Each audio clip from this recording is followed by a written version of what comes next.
Hi all, welcome back to Hasi vlogs. ఈ vlog వచ్చేసి 1 week బ్యాక్ది.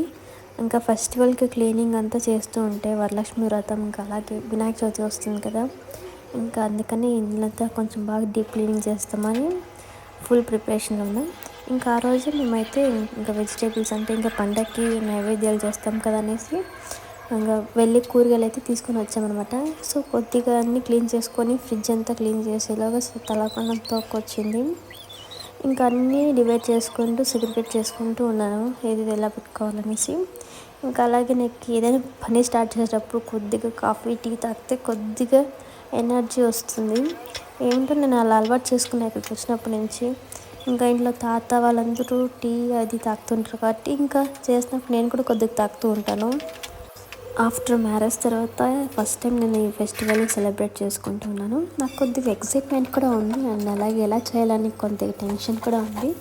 ఇంకా ఫస్ట్ టైం అంటే మ్యారేజ్ అయిన తర్వాత బేబీ అయ్యాక కొద్దిగా నేను టైం తీసుకున్నాను అనమాట. ఇంకా అలాగే ఇంకా పైకి షిఫ్ట్ అయ్యాం కాబట్టి బాగా చేయాలి అనుకున్నా. సింపుల్ కాబట్టి అమ్మ చెప్పింది ఫస్ట్ స్టార్టింగ్ కాబట్టి సింపుల్గా చేసుకో అని చెప్పారు. ఇది నేను డీప్ క్లీనింగ్ బ్లాగ్ అనమాట. నేను ఫెస్టివల్కి ఎలా సెలబ్రేట్ చేసుకున్నాను అనేది కూడా నేను నెక్స్ట్ బ్లాగ్లో అప్లోడ్ చేస్తాను. ఇంకా క్లీనింగే నాకు సగం అయిపోయింది. ఇంట్లో ఉన్న ప్రతి సామాన్లు అయితే తోమేసి కర్టన్స్, ఇంకా మ్యాప్స్ అంటే బెడ్ కిందికి అండ్ సోఫా కిందికి వేస్తూ ఉంటాను కదా, అన్నీ నేను ఉతికేసేసాను అనమాట. ఇంకా డోర్కి కర్టన్స్ వేస్తాను కదా, అన్నీ కూడా క్లీన్గా ఉతికేసి ఆరేసాను. అసలు ఏది పెట్టలేదు. ఇంకా నేనైతే అన్ని సోఫా కవర్తో సహా ఉతికేసాను అనమాట. పండగ అంటాం కానీ ఆ పండగ క్లీనింగ్ ఎంత కష్టమో అని నాకు ఇప్పుడు తెలుస్తుంది. అసలు ఇంత చేసిన అస్సలు ఇంకా బ్యాలెన్స్ ఉంది. అసలు 3 days పట్టింది. ఈ బ్లాగ్ 3 days అనమాట క్లీనింగ్. ఐ థింక్ ఇది 1లో ఫస్ట్ది. నేను కొన్ని క్లిప్స్ అయితే తీయలేదన్నమాట. నేను ఇంకా ఇండ్లంతా డస్ట్ క్లీన్ చేయడం అది నేనైతే షూట్ చేసుకోలేదు. నాకు టైం కూడా లేదు చూడండి. ఇంకా ఫస్ట్ టైంకే నేను ఇంత ఎక్సైట్మెంట్తో ఇంత బిజీ అయిపోతే ఇంకా కొంతమంది బొమ్మను కూర్చోపెట్టి కొంచెం అలంకరణ అంతా బాగా చేస్తారు. ఇంకా ఆ టైంకి నేను ఎలా చేస్తానో కూడా అర్థం కావట్లేదు. సో నాకు కొద్దిగా షూట్ చేయడానికి టైం లేదు. అండ్ అలాగే నేను ఎందుకు యూట్యూబ్ స్టార్ట్ చేశానన్న విషయం మర్చిపోతాను. ఏదైనా చేయాలన్నా వీడియోస్ అయితే షూట్ చేసుకోవట్లేదు. ఇంకా అలాగే దిద్దితో కూడా నాకు అవ్వట్లేదు మేనేజ్ చేసుకొని బ్యాలెన్స్ చేయడం. ఇంకా కిచెన్ అయితే నేను డైలీ క్లీన్ చేస్తూ ఉంటా. ఇప్పుడు ఏదైతే చేస్తున్నా అయితే డైలీ చేస్తూ ఉంటాం. మరి అంత డీప్ క్లీనింగ్ అయితే చేయను. ఈరోజు అయితే కొద్దిగా పైకి ఎక్కి అంతా క్లీన్ చేస్తున్నా. ఇప్పుడు ప్రెజెంట్ ఉన్న నేనున్న కిచెన్ అయితే చాలా హైట్ ఉందన్నమాట. కింద నేను స్టూల్ వేసుకొని మరీ కుక్ చేస్తూ ఉంటాను. కొద్దిగా నాకైతే ఇరిటేషన్గా ఉంటుంది నాకు కిచెను. కిందింట్లో అయితే నాకు చాలా కంఫర్ట్గా ఫ్రీగా ఉంది.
ఒకవైపు నేను స్పైస్ జార్స్ అన్నీ నీట్గా వెట్ క్లాత్ అయితే అంటే క్లీన్ చేసుకుంటూ తుడుచుకుంటూ ఉన్నాను. నేను ఆ క్లిప్స్ అయితే తీయలేదన్నమాట. ఇంకా నేను డోర్స్ అన్నీ క్లీన్ చేశాను. అవంతా నేను క్లిప్స్ అయితే తీయలేదు, ఏదో హడావిడిగా అలా సింపుల్గా తీశాను. ఇంకా నేను చెప్పాను కదా మీకు, కిచెన్ ఎంత క్లీన్ చేసినా నెక్స్ట్ డేకి నార్మల్ అయిపోతుంది అనేసి నేను ఇంత హార్డ్ వర్క్ చేసి ఇంత కష్టపడి క్లీన్ చేసి నెక్స్ట్ డే మార్నింగ్ బ్రేక్ఫాస్ట్ చేసేలాగా నా కిచెన్ ఎలా అయిపోయిందంటే చాలా మెస్సీ అయిపోయింది. మరి ఏం ట్రై ఇది నిన్ననే కదా క్లీన్ చేశాను అనిపించింది.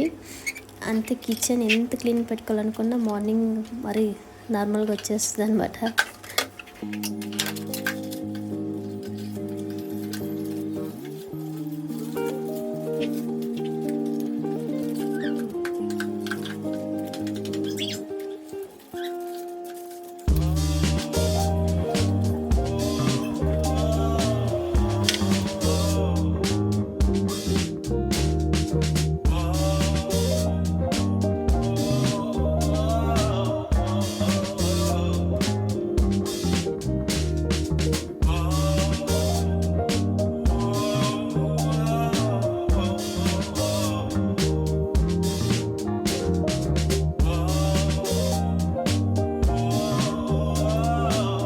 ఇంకా ఫుల్ లుక్ చూపిస్తున్నాం మీకు. నైట్ అయితే చాలా తలతల అని మెరిసిపోతుంది. అంత కష్టపడి రుద్దాను కాబట్టి అంత తలతల అని మెరుస్తుంది అనమాట. ఇంకా ఆ రోజు నైట్ అయితే ఇలా ఉంది. ఇంకా నెక్స్ట్ డే అయితే పూలు తీసుకోవడానికి అయితే మార్కెట్కి వెళ్ళాము. అస్సలు ఎంత రష్ ఉందంటే రష్ ఒక పక్క అయితే కాస్ట్ ఇంకా రేట్ ఎక్కువైపోయింది పూలు. ఈ టైంలో మనం ఏదైనా అంటే బార్గెనింగ్ చేస్తే మన మీద ఇరిటేషన్ అవుతున్నారు. ఒక అంకుల్ నేను నార్మల్గా మాట్లాడిన అప్పైనా ఇరిటేట్ అయ్యారు. ఇంకా నాకు వీడియో తీయడానికి కూడా టైం లేదు, అంత స్పేస్ కూడా లేదు అక్కడ.